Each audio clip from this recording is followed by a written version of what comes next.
सबसे जल्दी क्या बनाकर खाया जा सकता है? जो बताएगा उसे इनाम मिलेगा।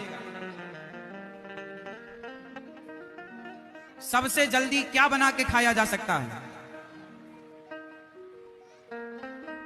सबसे जल्दी क्या तैयार करके खाया जा सकता है? मैगी? यही तो घुसाया गया बेटा तुम्हारे दिमाग में। अभी हम इससे भी जल्दी वाला बताएंगे तुम्हें, भारतीय, विदेशी नहीं।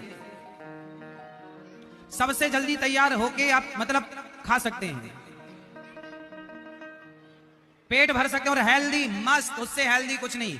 फटाफट क्या